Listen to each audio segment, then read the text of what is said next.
We got a big card going. BKFC 16 is happening on March the 19th. A co-main event feature between DeMarcus Corley and Reggie Barnett Jr. And I have Reggie on the show. How's it going there, man? Good evening, man. Good evening. Thank you for having me on. I'm super excited. It's going to be an awesome night of fights. Yeah, absolutely, man. And it's kind of an interesting fight in a lot of ways because it seems like you've had certain past issues of getting fights booked and, maybe people don't want to knuckle up right away. And it seems like, DeMarcus Corley has had similar issues with getting like a debut timeline established. And he seemed pretty grateful for the fact that you're, in this fight here. So it's kind of a curious thing. It's like you're kind of solving each other's mutual problem almost. Well, yeah, Chop has been trying to break into bare knuckle for a while, and I respect that. I think he had a fight with Travis Thompson that fell through at one point in the Total Line series. So now he's, me, I'm the guy he picked. I guess he thinks he can beat to make his debut in BKFC. And so on March 19th, he's going to find out that he was absolutely wrong. That's curious. So you're perceiving it through the lens of, like, he kind of sees you as an easier opponent? Because it seems like rankings-wise, it would present him an opportunity for him to kind of vault pretty high in the rankings, but you don't necessarily think it's motivated by that. No, I didn't think so. I didn't even really. Your perspective's a good one. Coming in without any actual bare knuckle experience, I'm number one for a reason. So, and I respect, everything he's accomplished in boxing, but this ain't boxing. So. I was just going to kind of ask sort of about that because it seems like you come from a family lineage of boxers and just people involved in the game. I imagine when you mentioned DeMarcus Corley as an opponent coming up, I imagine they were pretty acutely aware of who that was. Yeah, definitely. My dad, of course, knows who Chop is. I watched him as a kid, and I'm a southpaw. So most of the southpaws in that area that I watched growing up, I mimicked them. I modeled some of my style behind him, and Chop happens to be one of those fighters. So like I said, I respect what he's accomplished, but I can box too. I just didn't pursue a boxing career. That was my choice. I didn't really want to be a boxer, and bare knuckle fell on the table right when I was in the cusp of just getting started in pro boxing. So I was like, forget it, I'm gonna do bare knuckle. Yeah, well, that's just it, 'cause it seems like just through your, pro and amateur run, it seems like you have, like, around, 100 fights, so certainly not inexperienced in the boxing sphere, to say the very least. No, not at all. Not at all. It's just, I'm just as elite level boxer as Chop. I don't think that I'm not. I just chose to go a different route with my career path and what I wanted to do. I happen to hold the USBU Super Featherweight Championship, which isn't, all hail him, professional title, but, I'm still a champion in boxing. So it's not like I'm not versed in boxing. But this isn't boxing. This is bare knuckle fighting championship. And that I am great at. I'm one of the best fighters on the planet. Absolutely, man. And yeah, just like a good transfer into the bare knuckle run and stuff like that, just like the 5-1 record at this point. I'm kind of wondering, like, just what the journey's been like just since you've, got to compete on, like, the very first event and stuff like that. So you're growing as a competitor along with the promotion. What's it kind of been like to see that, I guess, like, mutual simultaneous growth? It's been awesome, one, to just watch the promotion grow. And that in itself is a great thing because that's always priority, just trying to promote bare knuckle fighting and my craft in itself, and then me as a fighter getting just more exposure, being able to grow as a fighter, and then also, being able to grow as a human being as a man. So it's been a great journey, and looking forward to continuing it until my career is over.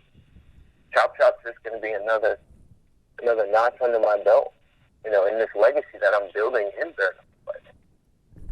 I'm going to the Hall of Fame, so that's what we're chasing, a legacy.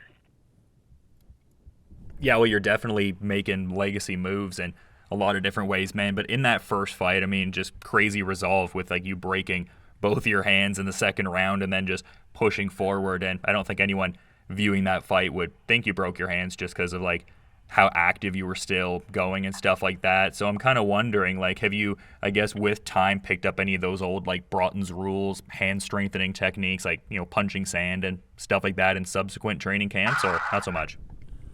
Yeah, you hit the head on the nail with the whole punching sand.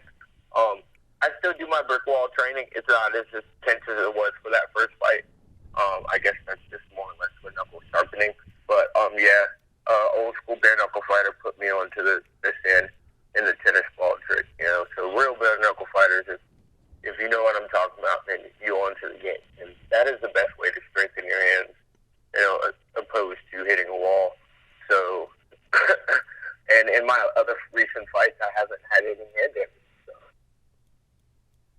Yeah, I was going to say, it seems like, at least from what I could tell watching, you didn't have any hand issues. But again, in the first fight, I wouldn't have necessarily been able to tell unless you said too. So, yeah, just an interesting, you know, kind of dynamic in that regard. But just with this... Yeah, definitely. I definitely destroyed my hands in that first fight. And even after the end of the fight, you could see the doc looking at my hands before they did the decision. He said, oh, yeah. That's broke, son. That's broke. And I'm like, probably. And for me, it was nostalgic. That first event, and then when I went back to the hotel room, and I was sitting in the shower, and with these two busted, swollen hands, you know, and it was like, for me, it was like, you did it. You went out there, and you just, from at that point in time, like, you went out there and put on the best performance of your life with these two hands.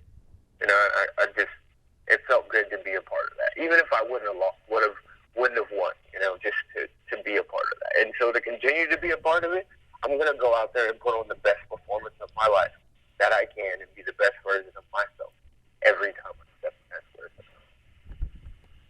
Yeah, and you've been, like I said before, making some great moves. Like a lot of the, you know, rankings bodies have you like pretty high. I mean, number 2 in a lot of different regards, just behind, you know, Dat Nguyen and Johnny Bedford there. And to that point, I'm kind of wondering if BKFC has maybe communicated certain stakes for this fight to you. Like, has this been described as a title eliminator or anything of the sort, or not so much? Oh, I don't see how it could be a title eliminator.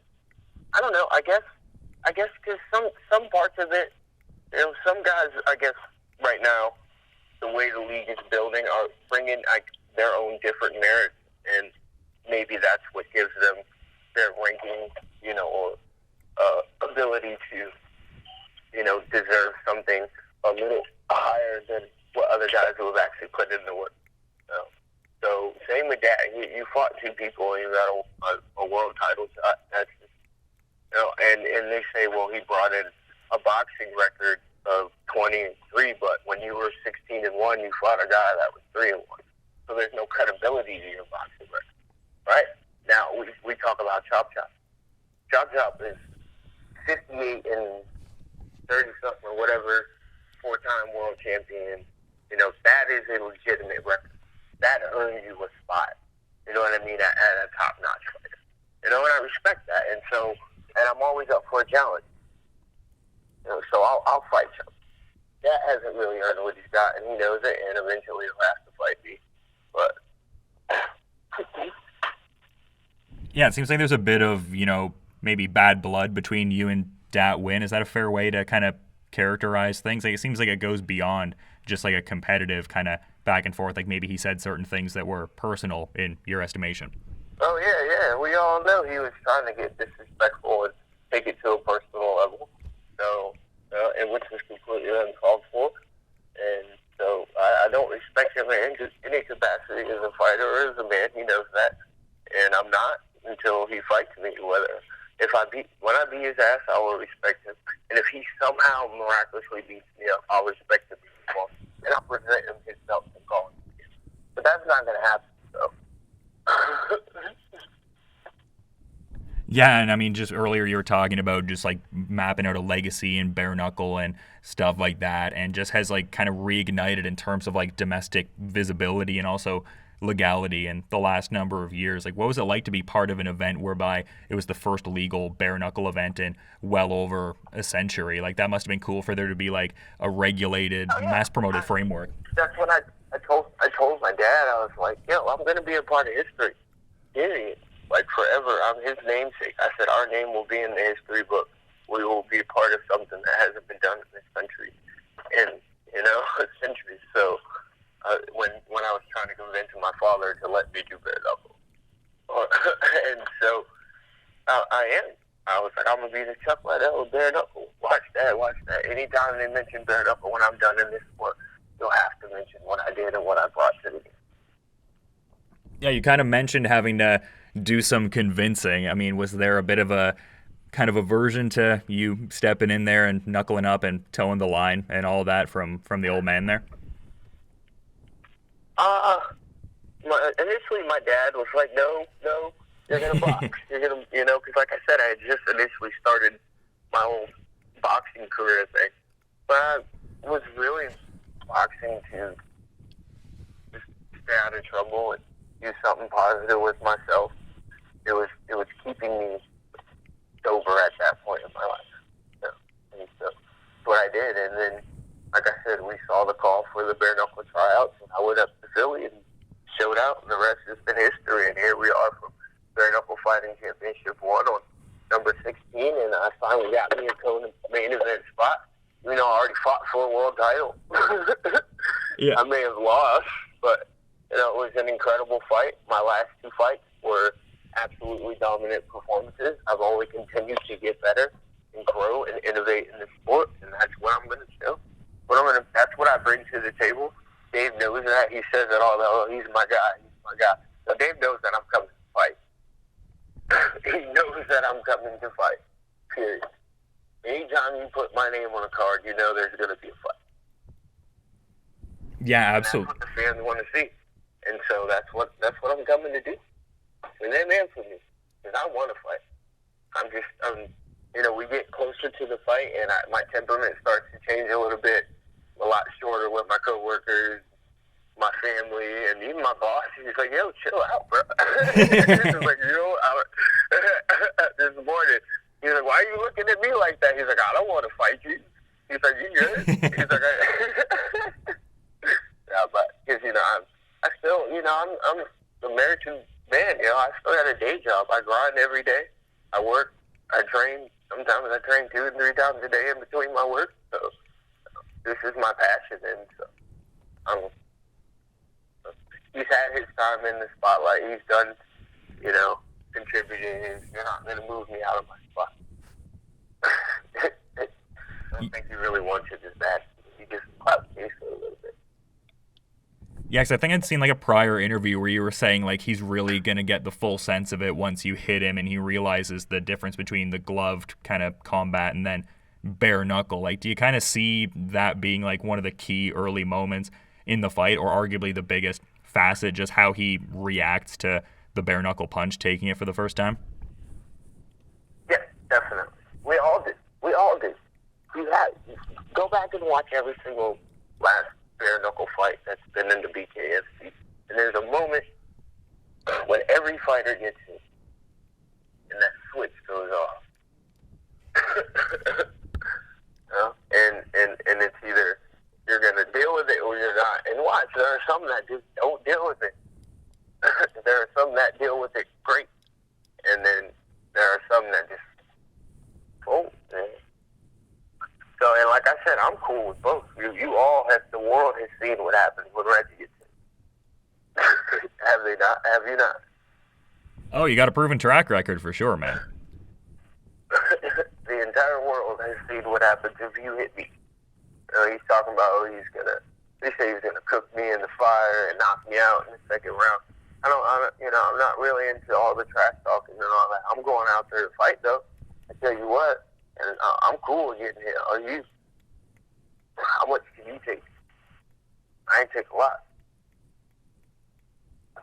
Yeah, absolutely, man. And it seems like, you were talking about your own individual legacy as a competitor beforehand, but you seem like very mindful of just like helping other people with their legacy and giving them a certain chance just with your work at 757 Boxing Club. It seems like you really relish in being like an inspiration for some of the local youth and stuff like that, at least based on some past videos I've seen and stuff like that. Like, how important is that dynamic and just that, tendril to the overall lineage? That's what I'm saying. I was like, it's so. I don't put any extra weight on my shoulders because that I'm not carrying any weight on my shoulders. I have a whole bunch of extra energy and strength pushing me from the back forward for this fight, and that is one of the reasons. The gym's called 757 Boxing. My dad's been the owner. We've been open for like the last 14 years. He opened it actually to keep me out of trouble, and it didn't work. I still went through my stresses in life and all that, but when I came home, like I said, I was in the gym. I actually turned pro in MMA first because I just wanted to fight. That was it. I just wanted to fight. And then he said, "Are you ready to box now?" And I was like, "I'll box." So I started boxing and then Bare Knuckle happened. But for me, I'm a beacon to those kids that, whatever you're going through in life, whatever circumstances, you can change if you work hard enough, if you make some sacrifices and you're willing to work for it. And me, day in and day out, I do that. And I show the kids that we got champions from the age of 8 all the way up to 17, 18 years old adults, and a couple other pro fighters. So and then we just have a little mentoring program. We reach out to other kids that may have some struggles or going through some things, and we help them out. I do open gyms on Sunday at my gym. Every Sunday, we just open the gym to the public for people who may not be fortunate enough to have the funds to pay to train somewhere or just lacking motivation and need to see it.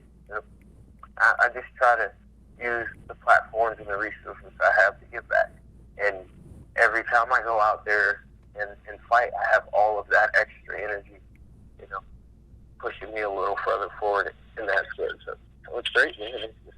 Sorry, I didn't mean to be so long-winded on that one.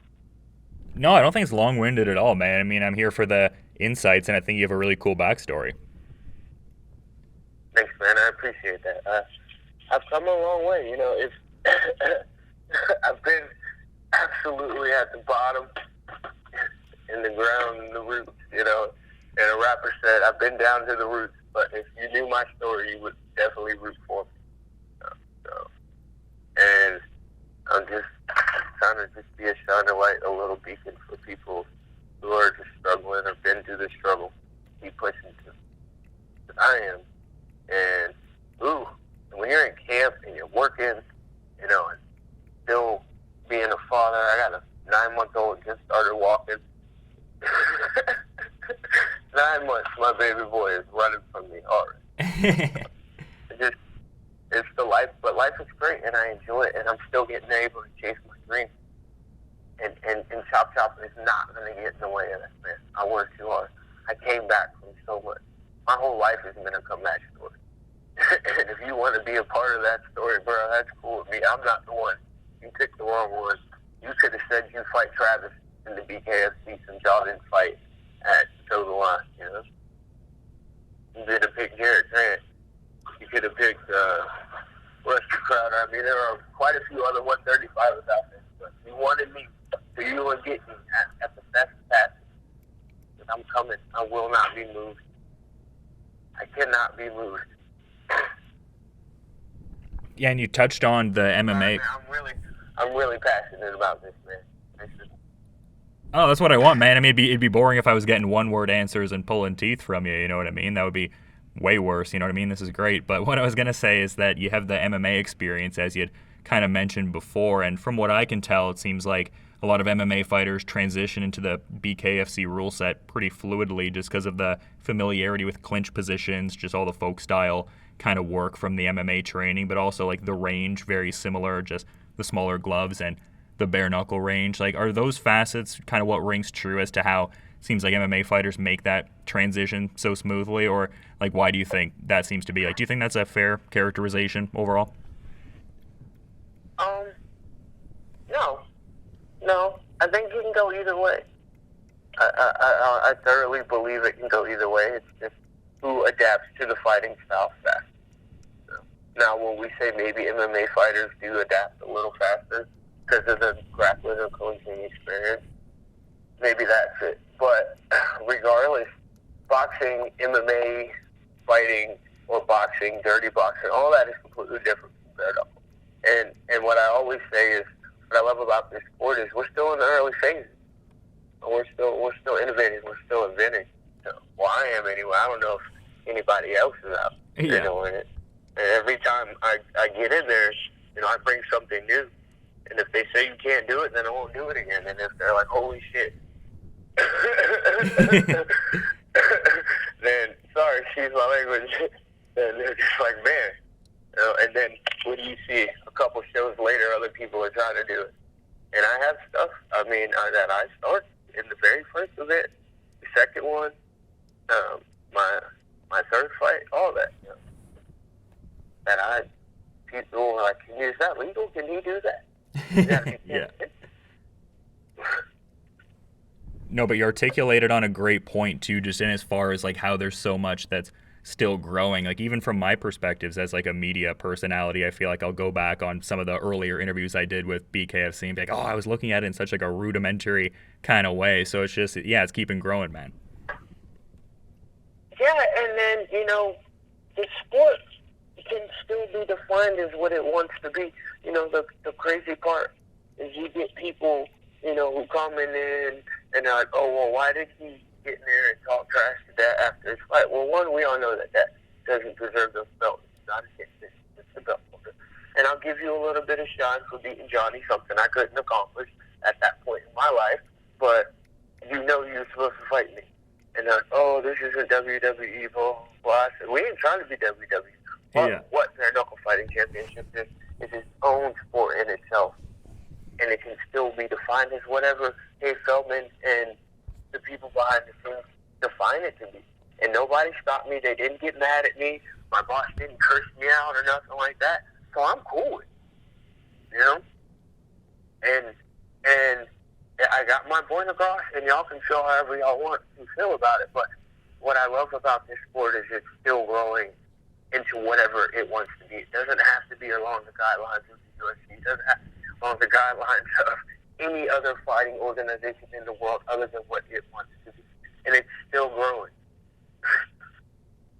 Oh, yeah. Well, I mean, like the last show kind of indicative of that, too, just the BKFC Knuckle Mania event. It seemed like you had a pretty prime seat there if the Instagram creeping is ringing true from my end. Oh, yeah, man. I was right there. I was talking trash, having fun. It was a blast. The event in itself was, honestly, it you know, I always, like, in my heart said that the very first one for me was never going to, nothing was going to you know, surpass it because you were there and I was there, you know. But Knuckle Mania was it was spectacular, just all of it from start to finish. One of the pretty much the best events. You get to chop it up with Shaq or anything like that, or not so much? Not really. I said what's up, but I didn't get to chop it up with him. Yeah. But you know, I'm a staple in the BKFC. Oh, but sure. I know eventually me and Shaq will make our run in, especially since I'm fighting on the next card. And you know, hopefully he'll be there to support in Mississippi. If not, you know, like I said, I'm here to stay. I'm going to prove that. Chop should have picked somebody else and then came after me. Yeah, but I'd seen a past interview of yours, and it seems like watching a certain boxing anime is pretty key before the fights there. I don't think I've ever seen that before. Like, what's the title of that and everything like that? I might give that a peep. All right, so there's a boxing anime called Hajime Ippo.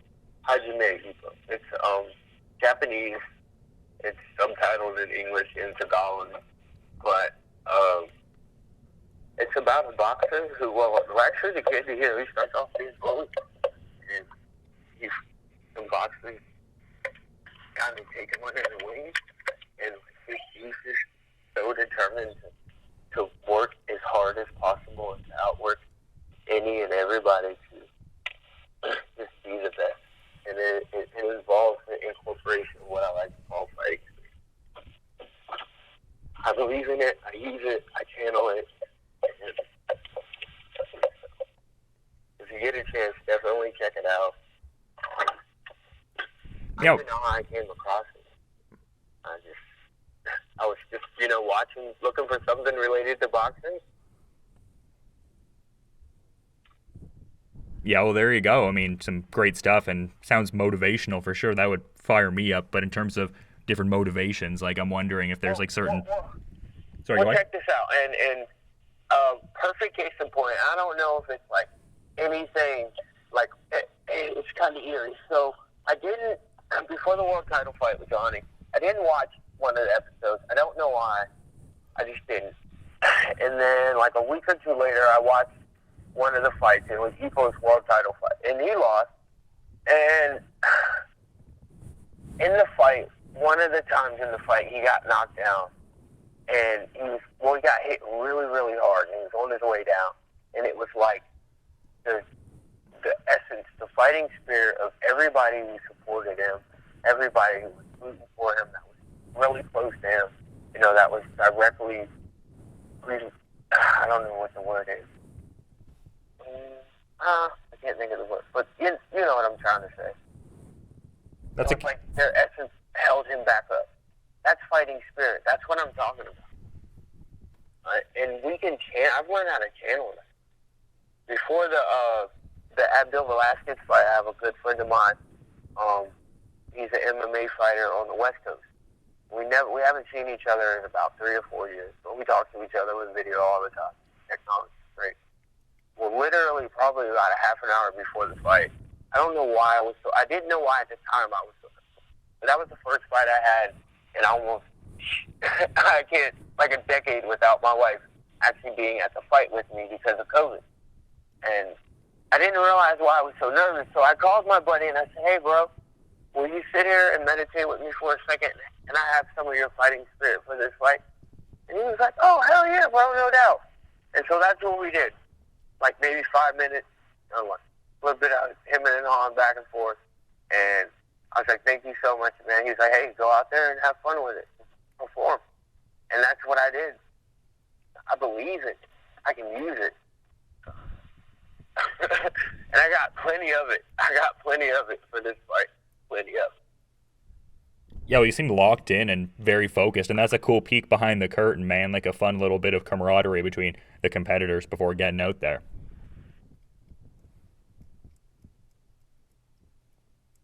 Oh yeah, definitely. So I'm just grinding out these last couple of weeks of training, and working on some other skills that I've been incorporating into my training, because it's not just fighting. It's hand-to-hand combat. And so I'm going to use all of my skills. Yeah, well, you've put on some impressive fights already, so it'll be interesting to see some of the additional nuances you add to the game. But just in the interest of being mindful of your presumably busy schedule there, man, is there anything you'd like to sort of add as a parting thought as we're kind of wrapping things up here? I mean, we could go down the sponsor list. I think I'm supposed to do that. I'm always supposed to do that, right? No, first of all, shout out to Bare Knuckle, as always, for your continued support and faith in me. I'm coming.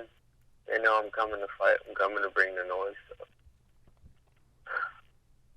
Yeah, we've got a great fight coming up. DeMarcus Corley, Reggie Barnett Jr. getting ready to toe the line March 19th, BKFC 16 in the co-main event feature. I was already excited for it before this conversation, but you're getting me even more fired up, man. That energy you're talking about is pretty contagious there. So thanks for the time, and yeah, just best of luck with the rest of the training, and have a good remainder of your night too, man.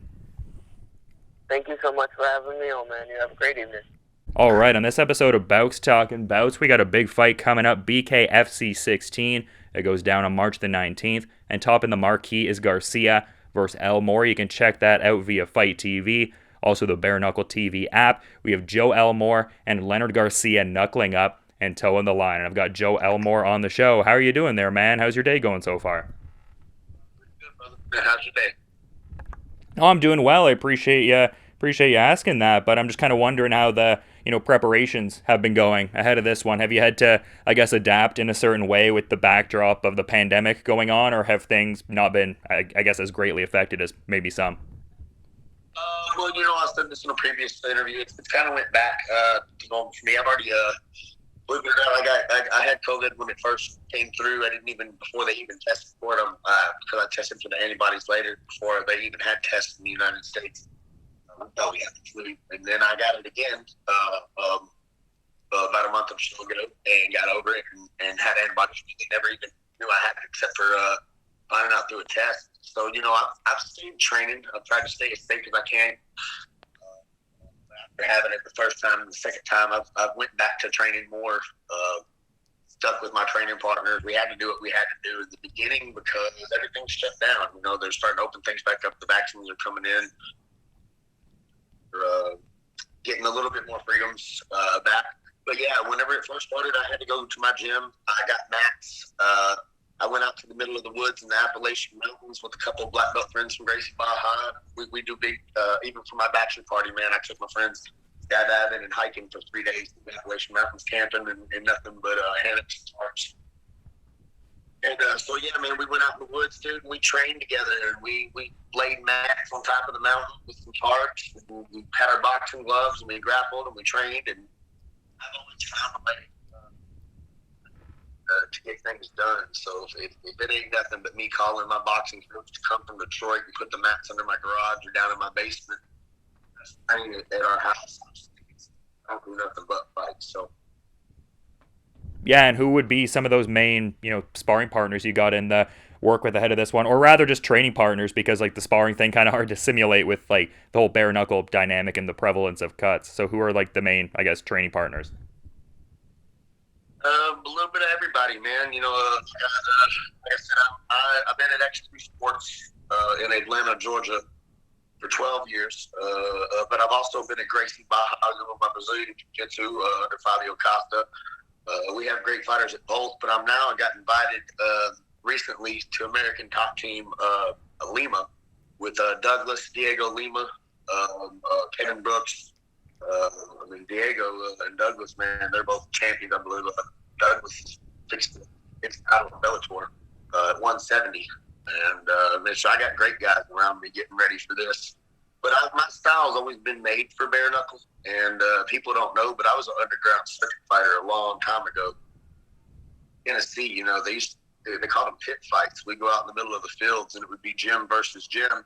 They put money on fighters, and we would go to fields and circle cars up and have 10 or 15 fights set up between certain gyms or however we set them up on the circuit. And we would fight and win money or not win money and be friends and hang out. And they just made it a professional thing, brought it back and got it sanctioned just like UFC did years ago, man. They've blown it up and made it where we can do it in the limelight now. Yeah, and I mean, just what a adaptation to the martial art that you've had. I mean, you have the spotless record now at this point, and like I said in the intro, finding yourself at the top of the marquee for this one, and just with the wealth of experience you have in MMA, I presume Leonard Garcia is a guy that's been on your radar for quite a while there. So like, when did you initially kind of get that call, and like how did that all work out initially, timeline wise, for this Garcia fight being set up? To be honest, people think I'm crazy, but I had a vision and a dream. My friend Rusty Essery fought in one, I think it was the 135 tournament, the very first 135 tournament they had back in the beginning on 2, 3, and 4 or something. And I always watched Kimbo Slice and Street Jesus, George Masvidal, and Nate Diaz, and guys that can grapple and are way underestimated. People don't even know. They just stand up and bang for the entertainment of the fight.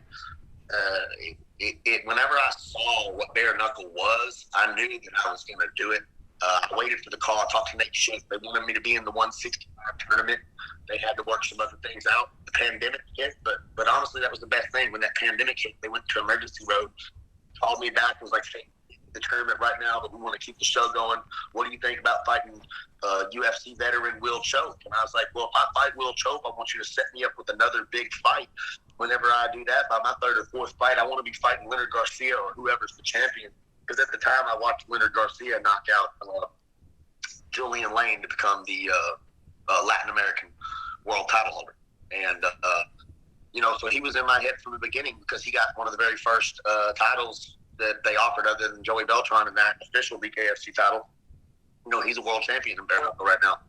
And so yeah, I've wanted that name. I've wanted that fight. He's a legend, and I just want to prove to people that I can go in there with guys that were like that and make them look like nothing and go do what I do, be a world champion and be legit. Yeah, and I mean, you talk about the world title aspirations and just right on the cusp there in the sense of like a lot of the rankings systems, Police Gazette, Knucklepedia, for instance, they have you as that number one ranked 165 pounder. I'm kind of curious if the promotion has communicated any kind of plan in that regard because I'm noticing the title, vacant at this point for 165 pounds. Are they looking to see how certain matchups maybe shake out with, say, like Elvin Brito, Caleb Harris, some of those guys, and then maybe the winners of the respective bouts will eventually fight for the belt? Or has BKFC not really communicated a timeline for that title fight there? Kind of looks like that, doesn't it? Yeah. Yeah, you know what it is. Yeah, man, I'm the gatekeeper. I can say that I had a conversation before this fight, and after I had signed the fight, my actual words before I signed the contract of this fight was like, I want to know that I got a future. I'm not going to sit here and guard the gate forever and be number one in the world 10 fights in a row, and never get a title. And that's definitely not their plans. They've been marketing me. They've kept their word. When I go out there and I knock out, and I told him I was going to knock out Will Choke. I told him I was going to get fight of the night. Wound up getting fight of the year for Tom's show. I told him I'm going to go out there and knock out Garcia, or we're going to peel his face off for 5 rounds, and I'm going to come out on top and win.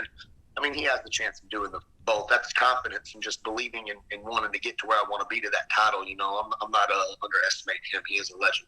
Much respect to Garcia, but that's my plans. And when I do it, I want that promise of that world title. And I was promised to sit down at a table man to man and talk about my future and how bright it would be. So yeah, they've made a couple promises, man, as long as I keep my promise and keep performing, because my promises come with performance, not with words.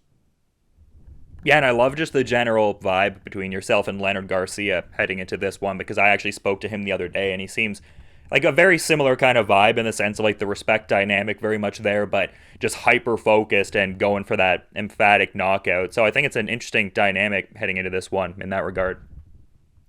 Absolutely. That's why we wanted it. It's a gladiator. I can only turn up to level 10 with a level 10. Yeah. I can't, I don't want to go out there and beat up my 10-year-old little brother, and it's the same thing when I go out here and I think I'm going to beat this guy. I'm likely to make a mistake, and that's why I said it's not arrogance, it's confidence, because I know I have to go out and be the best me I can be. It's making me, when I don't feel good in the morning, I get up and I go run anyway. When I don't feel good at noon and I've got to go spar and get fish tanked and I'm about to pass out on the floor, but they say get up and run, and I get up and run, it's because I'm thinking about Leonard Garcia doing the same thing, thinking he's in there. He doesn't want to lose. He wants to beat me, and I've got to do better than him at the gym. I got to run more than him. I got to train more than him. I got to throw more punches than him. And then I got to get in there, and I got to perform better, faster, and stronger in everything that I practice better than him. So, when you have somebody that talented, that's how you feel the whole time. I think that's where the respect between us comes. We're going to put on such a great fight because we're not afraid of each other. We both just know what kind of war we're in for, and it's exciting to us as fighters. Absolutely, and I mean, just like a really comprehensive effort even in the pair of fights you've had for BKFC, and as far as like you got that quick stoppage victory, but then also had a mature, like sustained performance all throughout the distance, and then got one of the larger fight margins in BKFC history just in terms of how the scorecards were situated there. So like how much confidence does that give you just in the sense of like having those kind of like covering all bases kind of performances in a way, just in the sense of like the quick stoppage, but then showcasing that there's that sustained, methodical effort through the distance? It's more for y'all, man. Me and my wife and my son and my family and the people that have been on my team have believed in me for a long time. Especially in bare knuckle. Like I said, it's a different sport that was just completely made for me. Anybody that's ever trained with me or around me understands. And yeah, man, I just God, I don't know. I just feel like this is where I belong. I just feel that doing everything that's necessary, and if I doing that, then, I'm just going to keep moving forward, and I have nothing to fear. It's just enjoying the process the whole time, no matter what, really.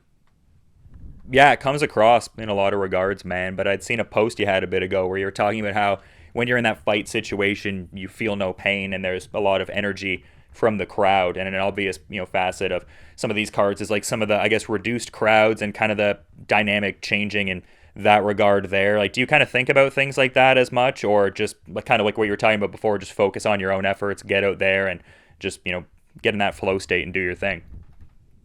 Time slows down. Like, I see the punches coming about my head, and like when they, for example, when they tried to stop the fight, not stop it, but when they pulled me to the corner to look at my eye to see if they were going to stop the fight for how bad the cut was, is it bleeding too much? You're going to be able to see.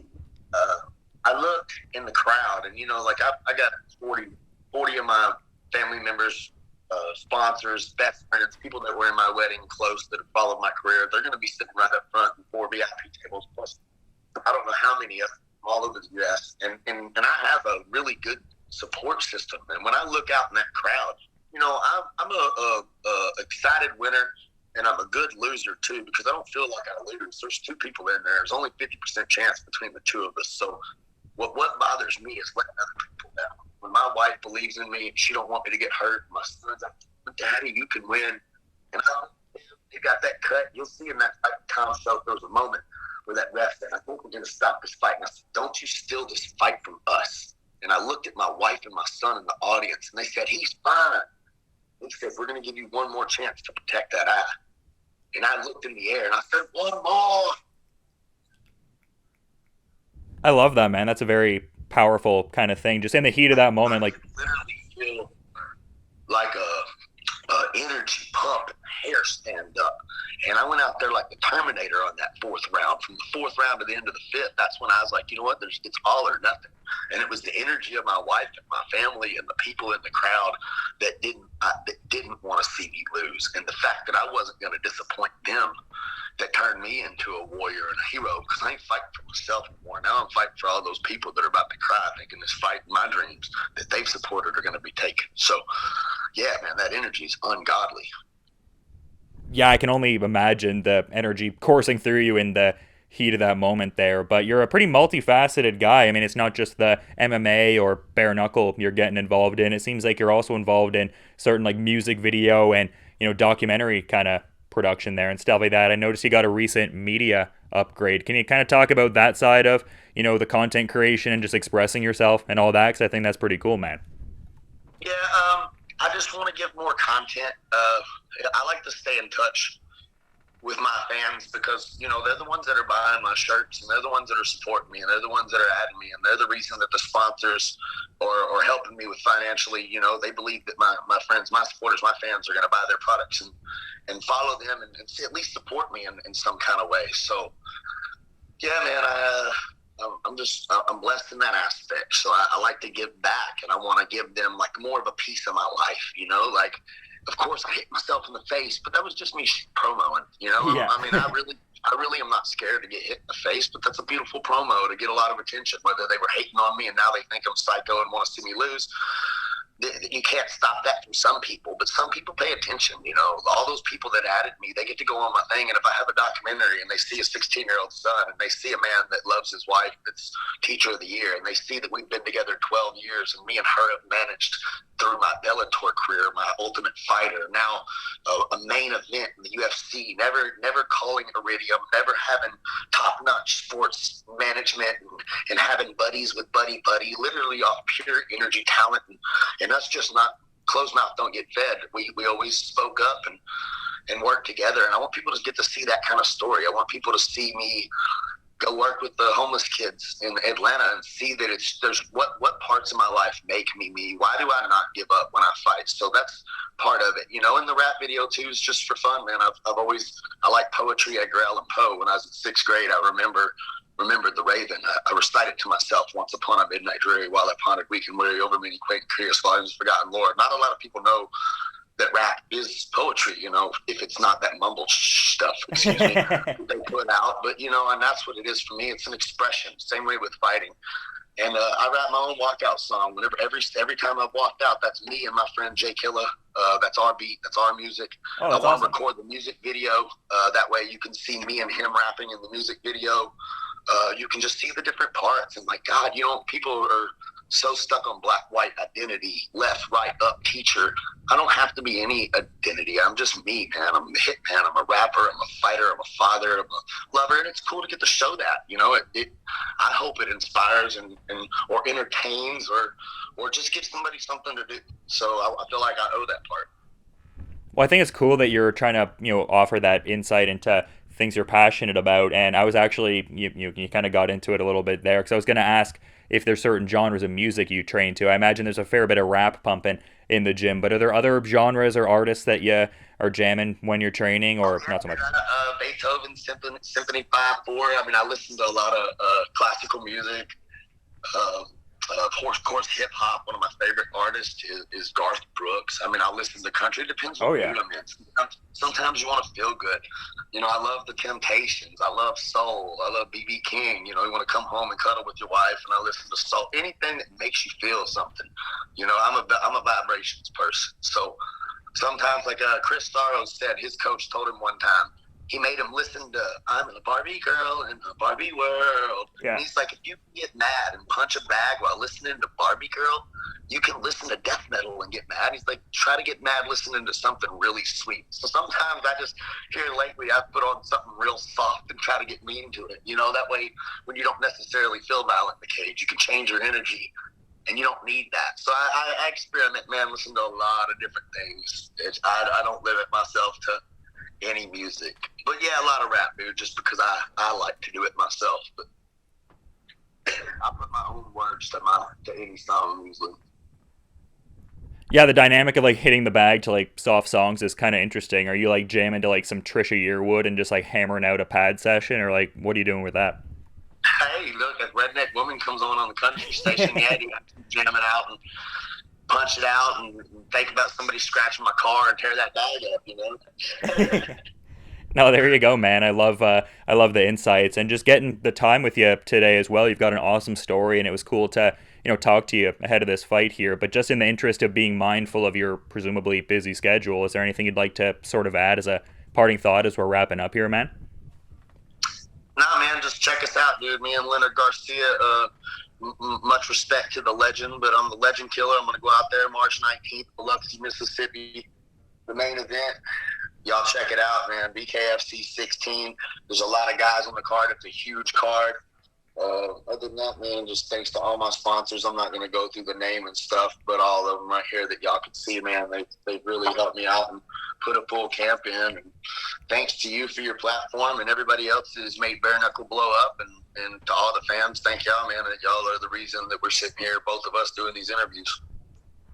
Yeah, it's awesome to get some time and insights ahead of what is a great fight that people can check out on FITE TV or via the Bare Knuckle TV app. It's BKFC 16 going down on March 19th, and Garcia versus Elmore-talks in the marquee with Leonard Garcia and Joe Elmore going at it, and some high stakes in the 165-pound title picture. But again, to reiterate, thanks for the time, man. It was a blast getting to talk to you, and just to, best of luck with the rest of your preparations and all. And yeah, looking forward to the fight, man. All the best.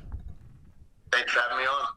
Alrighty, on this episode of Bouks Talking Bouts, we have a big fight card going at BKFC 16, and that is happening on Friday, March the 19th.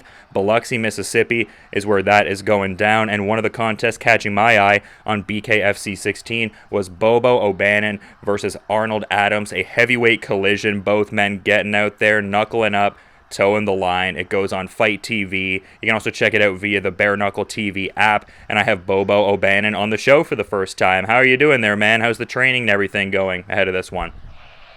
Oh man, I'm blessed. Training is going good, man. I work a full-time job. I work 4 10-hour days, and there's been some weeks where we work more than 4 10-hour days. But I get off work, man. I go and I work out. I do my sprints, and my working out and everything. And I'm getting to where now we're getting down to the wire, close to fight time. I'm waking up in the morning times before work and going and doing some cardio stuff too, so I'm trying to dial myself in and get right where I need to be. Yeah, and I gotta ask, what's the full-time gig there? Like, what's the day job when you're not knuckling up and towing the line? Man, I am a millwright for a Georgia Pacific paper mill here in New Augusta, Mississippi here, and a millwright is a maintenance mechanic in the chemical plants or in these chemical plants and paper mills and all. I guess millwright is just our little fancy title or whatever. But yeah, so really I'm a maintenance mechanic in a paper mill.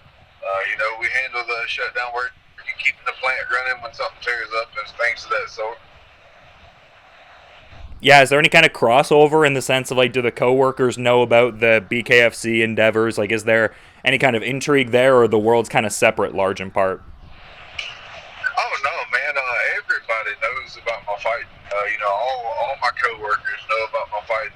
As a matter of fact, I've been where I'm at now for about a year and a half, and I fought my first BKFC fight in Biloxi before I went to work out here, and I actually met some coworkers that remembered me from fighting out there.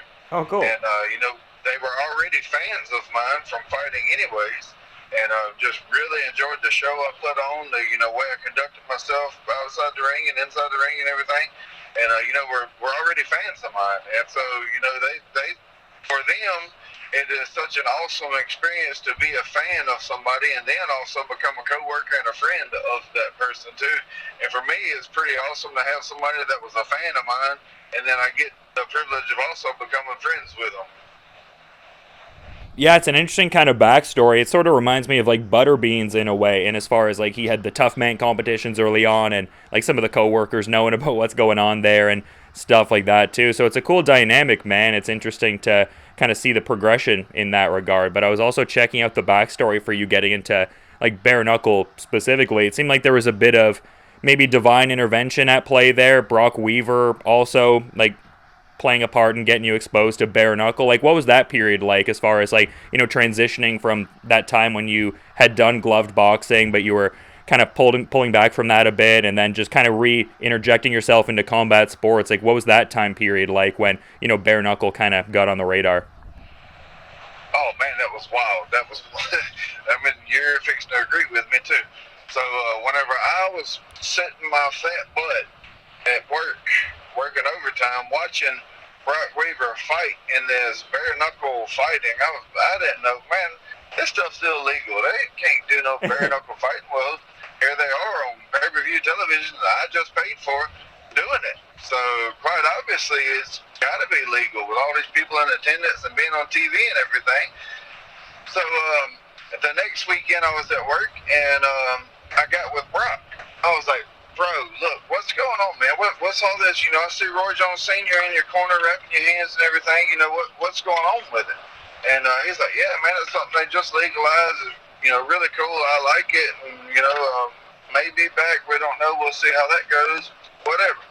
I was like, man, here I was, 305 pounds, sitting at work, just really wanted to do this. I wanted to get in there and fight this bare knuckle. That looked like my type of fighting. And so, man, I went to training. I went to losing weight, get myself in shape. I went, they called me, and I got the call from Nate Shook in around January. Hey, man, do you really want to fight? Yes, send me a contract. I don't care who it is. I want to fight this. This is my style of fight. So anyhow, I signed a contract in January at 306 pounds I weighed that day on the scale, and he said, all right, you got to be at least 265. So I lost weight, and then I ended up cutting. I think I made 255, I think it was, I weighed in. So I lost, better than right at 50 pounds, a little bit better than 50 pounds, from January to the first week of April to get ready for that fight. And went in, man, I had a blast. Matter of fact, I hate putting him on the spotlight like this, but, whatever. David Feldman come to me backstage. He said, I really don't like you right now. I'm upset with you. Sir, well, I'm sorry, what did I do? He said, you should have told me y'all was going to fight like that. He said, there was a couple of fights I would have much rather had y'all on TV instead of some of these other fights. He said, but I got a heavy-set young guy and a heavy-set older guy, and it's kind of hard to see that and put that on TV. I said, well, I get it. Yes, sir, I understand it, and I apologize.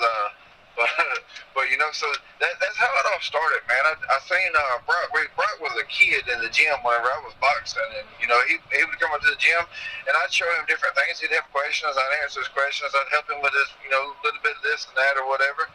And we lost contact for a few years. Next thing I know, Brock's doing big things, and I've been friends with him on Facebook the whole time. And like I say, it was just seeing him in there. And seen him with Roy Jones Sr., called Mr. Roy over in Pensacola, went and started training with Mr. Roy, getting ready for the fight. And, I guess the rest is history, as they say. Well, the David Feldman anecdote there, is an interesting one because just, him talking about kind of like almost what his perception was, the preconceived notion. It seems like your entire bare knuckle career up until this point has been kind of just like, readjusting people's expectations and stuff like that. Like the Mike Kyle, knocking him out performance was exemplary, and then just a spirited effort with, Sam Shoemaker, who's getting ready to contend for the title. Like, is that something you enjoy, like kind of like readjusting people's expectations, kind of like showing them their perception is wrong kind of thing, or do you not really have like a chip on your shoulder kind of dynamic that much, and then the outside perception doesn't factor in a great deal? Man, look, I got to be 100% honest with you here. This has been my entire life. I don't see this as anything different than every single day in my life.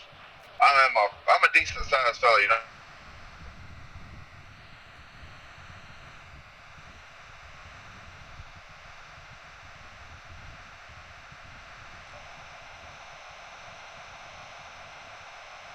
fella, and everybody knows most of the time big old fellas really ain't that smart.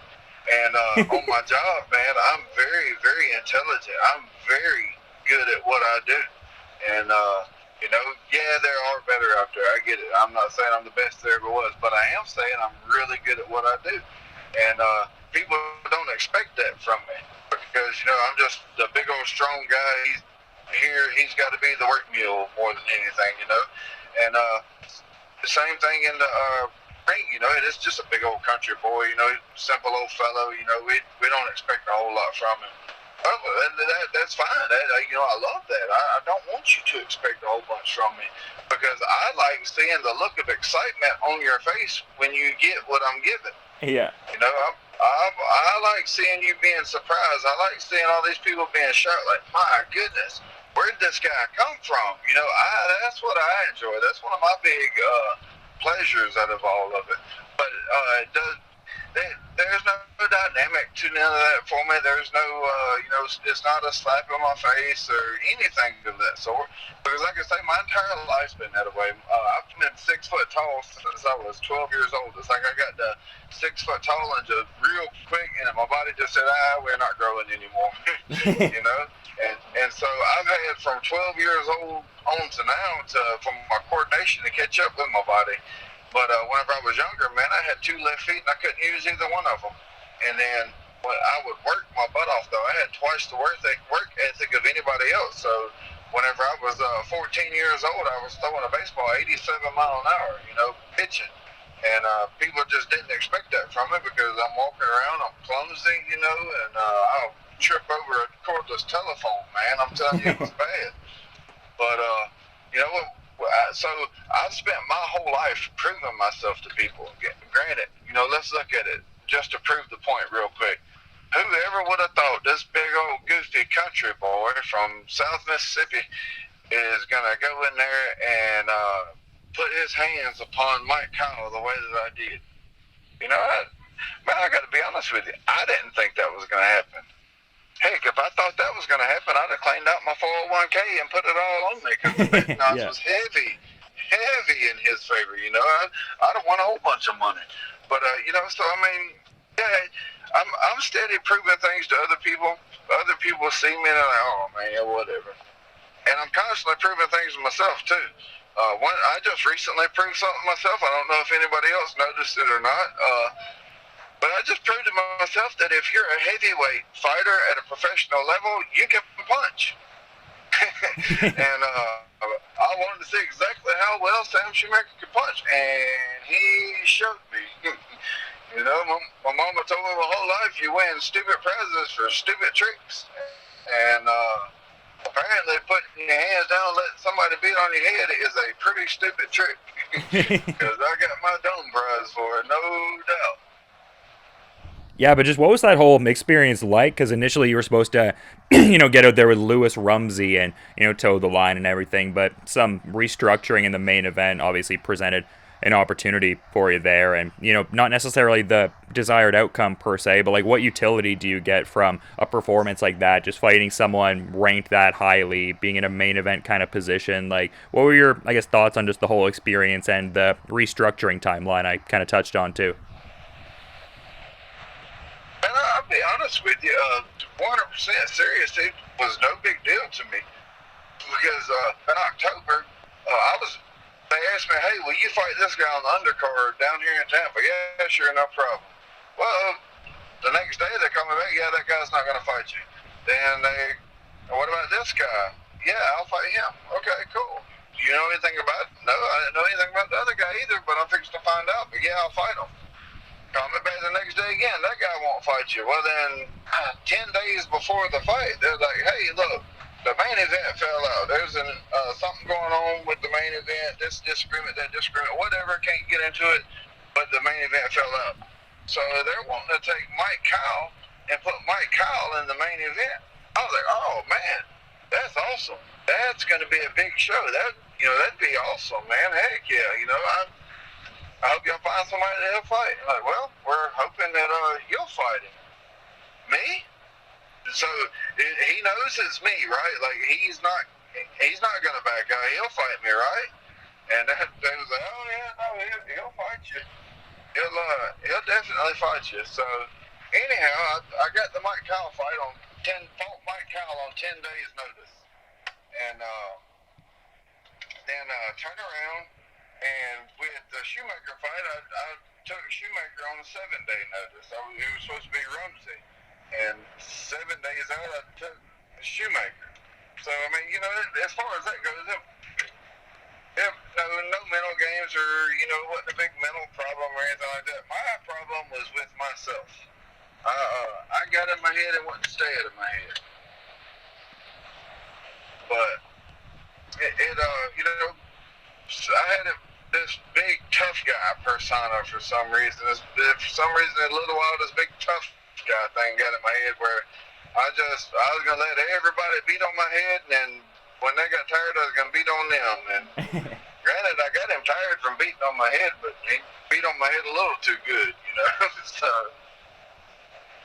Yeah, but I mean, you're still very, highly ranked by a lot of people's estimation, and for good reason, like the Police Gazette rankings and the Knucklepedia rankings too, and stuff like that. So, I mean, just kind of makes sense that this Arnold Adams fight coming to fruition, a guy that, has that 3-1 BKFC record now, getting ready to, fight you after dropping the hardware there to Chase Sherman, and has some good wins. I mean, guys like Joey Beltran, who is the current champion, obviously, and then, Sam Shoemaker, who's going to be contending for the title. So I'm just kind of curious, like, what your thoughts are on Arnold Adams and just, like, the skill set he brings to the table, but also just your thoughts, like, when the match was initially proposed to you there. Man, I was all over it. They asked me, hey, will you fight, you be interested in fighting Arnold? Yeah. Yes, I would be, actually. Yeah, I mean, that would be a real good fight. It'd be a real entertaining fight, and the crowd's gonna love it. People are gonna love it. Yeah, heck yeah, I'll take that fight. And I said, well, he was champion. Yeah, I know he was a champion. Heck, I helped Chase Sherman get ready for him. I watched Arnold so that I could spar Chase in the way that Arnold fought. So I could mimic Arnold's style so that Chase could fight against that. And quite obviously, I did a pretty good job at mimicking him, because Chase knew exactly what to expect whenever he got in there and did exactly what he needed to do. So, I've already prepared for this fight. In essence, I've already prepared for this fight one time. So, helped somebody else prepare for it, did the leg work on finding everything else about it. So I was like, yeah, sure, why not? I done, did the work to get ready for it one time. I might as well fight it now. So, yeah, Arnold's got quick hands, man. He does. There ain't no doubt about that. He's got slick little movements and, steps decent little angles or whatever. So, yeah, it's going to be an entertaining fight, man. It's going to be exciting. Absolutely, and I mentioned just a bit earlier in the conversation, you also have that experience with, gloved boxing and stuff like that. Like, I'm kind of wondering if, like, the methodology as far as, like, your training differs. Like, do you do any of those, like, old Broughton's rules, kind of hand-strengthening techniques, like, punching the sand and different things like that, or is the methodology largely similar? With pro boxing, I did not do any sort of, with pro, man, I don't want to give away too much here, but with pro boxing, I did do a few little things, some small stuff, nothing major that, now I did some researching and looked back at some quote-unquote ancient stuff that the ancient people used to do, and looked at some Muay Thai stuff that the Thailand Muay Thai fighters do for their shins and all, and I'm applying some of those things to my hands. And, like I say, I could go into it and tell you everything. Maybe I will one day, but I don't think today's that day yet. Keep a little bit of mystery around the preparations. You don't want people stealing your tricks, probably, right? You know what? It don't matter. Why not? If they're willing to do the things that I do, I'll give it to them. I beat my hands. I will take a piece of 1x2. I've got a piece of 1x2 at the house, and I will ball my fist up, and I will beat my hands. I'll beat the top of my hand, the back side of my hand. I will beat my knuckles, my punching knuckles, and I will beat my fingers at the face of my fist where my fists are balled up. And I'll make sure about, I'll get everything good and bruised, and make sure that the bones are damaged some and bruised very bad some. And it hurts really bad when I ball my fists up to pick something up, let alone use them to punch with. And then I'll take it easy for a little while, no more hard contact to them, just strictly using my gloves. And then usually after, a couple of weeks, they'll get to feeling better, and I will beat them again. So what's happening, according to the stuff that I've studied and research I've done, is they're getting little microscopic fractures in them bones whenever I beat them the way that I do. And when them microscopic fractures happen, it gets healed with protein and calcium, and the bone becomes stronger than it was to begin with. Now, I'm not a doctor. I don't know if that's the fact of the matter. I do know that now whenever I fought Troy Beats compared to whenever I fought Mike Kyle, that was a little bit better in a year and a half's time. From doing them exercises still consistently through that time, my hands hurt a lot less after Mike Kyle than what they did after Troy Beats. So I don't know how it works. I do know that it does work, though. Yeah, well, there you go. I mean, the direct kind of perception of, like, the growth and everything like that. And I think the growth pattern is evident to people who are also watching the fights, too, there. But I was seeing an Instagram post a little bit ago where you were shouting out the man, the myth, the legend, Mr. Johnny, who's going to be training you for this one and has trained you for a fair bit. Like, is he kind of helming the training for this camp as well? And then as an extension of that, because you mentioned working with Chase Sherman in a past camp, like, who are some of the people you're working with pretty regularly ahead of this one? Yeah, man, look, I got to be honest. I'm in essence self-trained, I guess you could say that. Mr. Johnny found me at the Tough Man contest in Mobile whenever I first started fighting him. I lost 4 Tough Man contests in a row. Then I started training with Mr. Johnny, and in about 10 and a half months, I lost 110 pounds. And we, just got way better, was able to, you lose 110 pounds, you can move a lot better. And I was able to move a lot better, step better angles, able to snap my hips and be more explosive throughout my punching. And, I just got way, way better. And so, Mr. Johnny instilled everything that I know about fighting into me, and taught me everything. And then, now I live an hour and 15 minutes away from Mr. Johnny. so I'm not able to get over there to him as much. But I'm actually right now talking on my through my car radio on my way to Mr. Johnny to hit mitts with him, work out with him. So what I do now is I get myself in shape. I push myself, and I'm the one that has brought me from 303 pounds this time down to walking around about 250, 240. You know, so I'm the one that's pushing myself.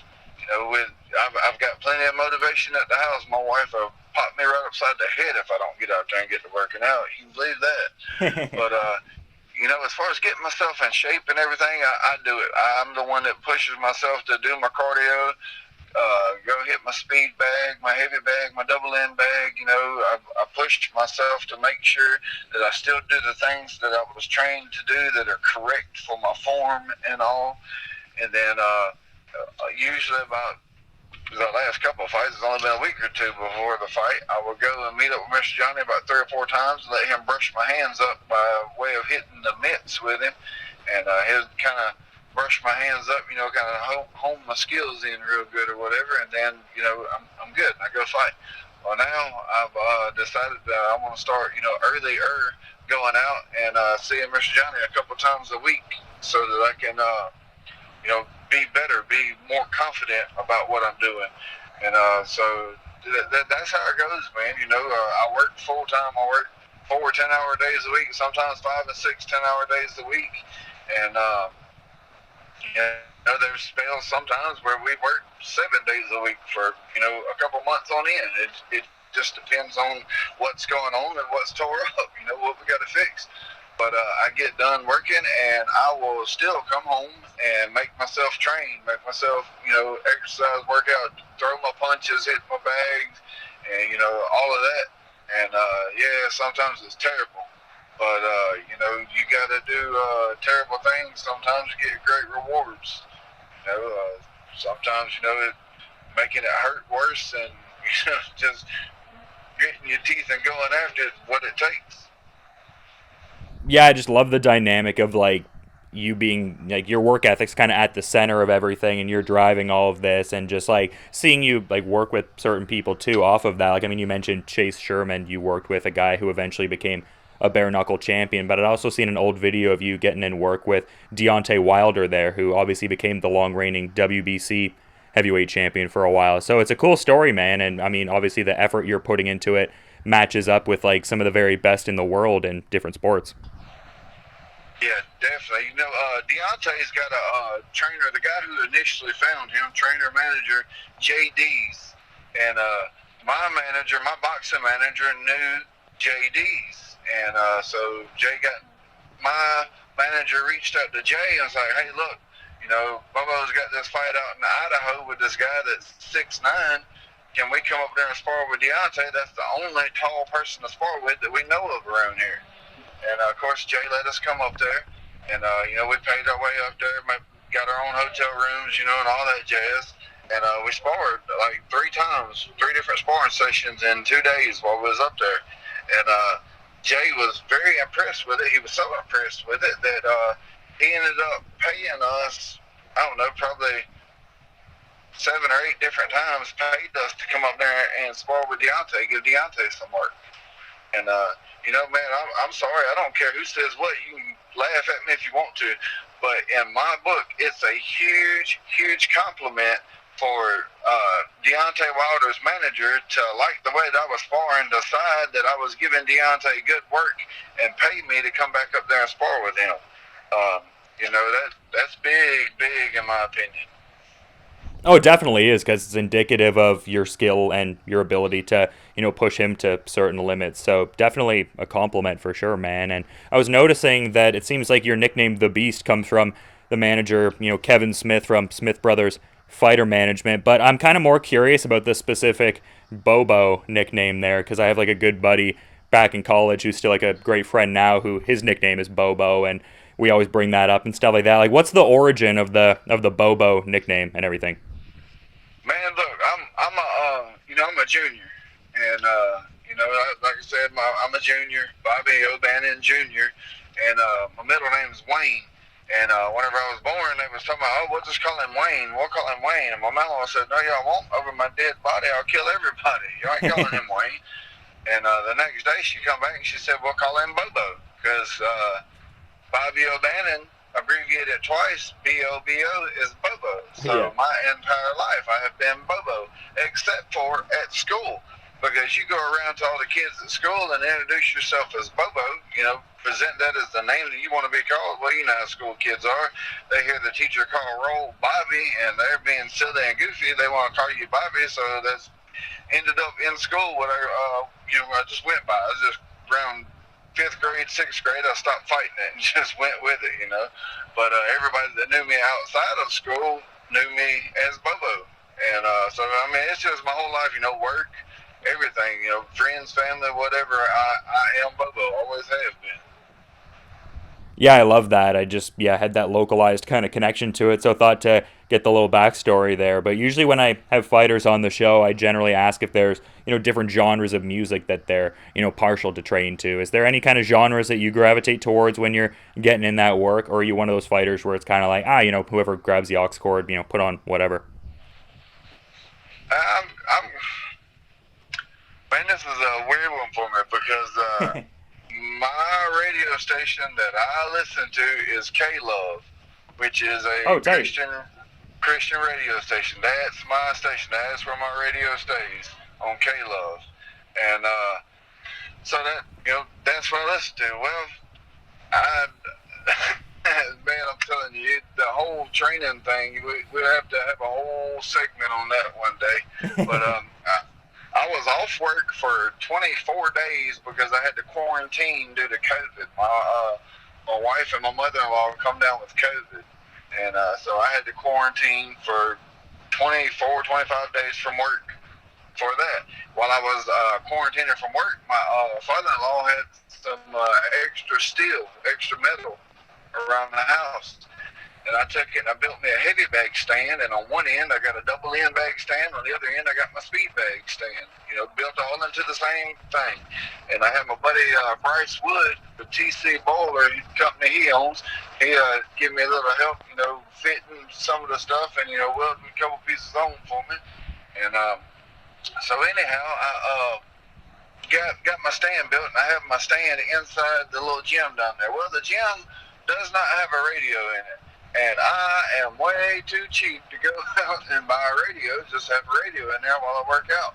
So I'm pretty well working out in the silence, just the sound of my big behind grunting whenever I punch or whenever I got to move real hard or whatever, and outside of that, man, I don't really listen to any music while I train. If I did, it would be, K-Love, and K-Love has a power hour Friday nights at like 8 o'clock, I think it is. Or no, I'm sorry. There's a local radio, Christian radio music station that has a power hour. Power 88.5 is the radio station. Anyhow, they have hard Christian music on there. And most people say, oh, man, from the sound of that, that's not Christian music.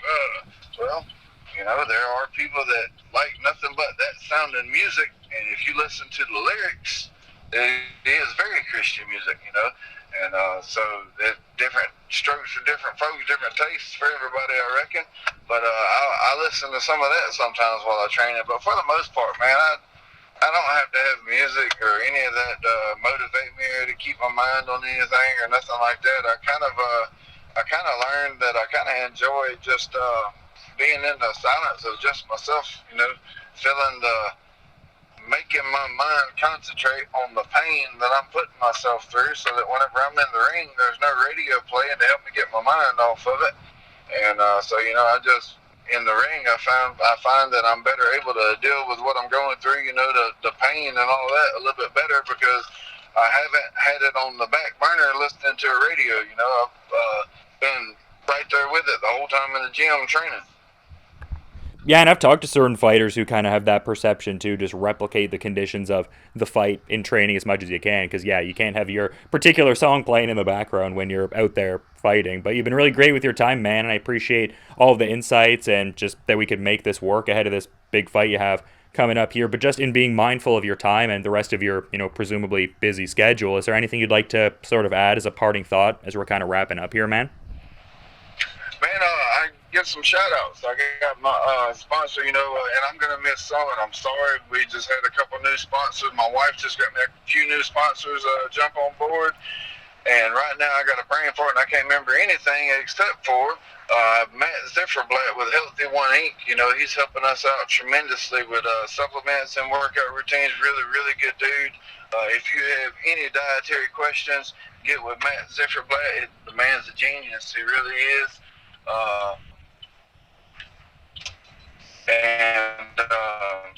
We've got Be-Lit Organics. They make the organic candles and organic body shower, which causes her skin to hurt a lot. And they're working on some scrubs to send her, and have already sent her some that they made specifically for her fibromyalgia. And it's actually helping my wife. It sincerely is. Some of the bath soaps and different stuff that she has, it sincerely helps her. So I'm very appreciative of them. If you know anybody with fibromyalgia, get with the folks at Be-Lit Organics. And man, that's all I can remember right now. That's it. I'm sorry I don't have my paper in front of me. I apologize to everybody. I will be making a few posts today, but I'm on the spot right here driving with no paper in front of me, and I'm sorry. Oh, it's all good. I mean, you mentioned you mentioned your wife in there. I mean, she's pretty good with the social media, so presumably if people follow Bobo O'Bannon, they're going to be following all that kind of stuff and seeing all the sponsors. And also, as an extension of that, I was seeing that there's a GoFundMe for your wife's health issues there. So Britain's Battle, definitely something people should check out and donate for sure. It's definitely a worthwhile cause. Yes, sir. Yes, sir. I mean, look, there's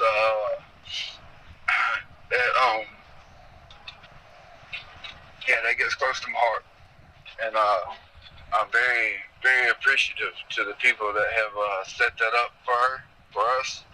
And man, I'm telling you, I can't say a whole lot about it.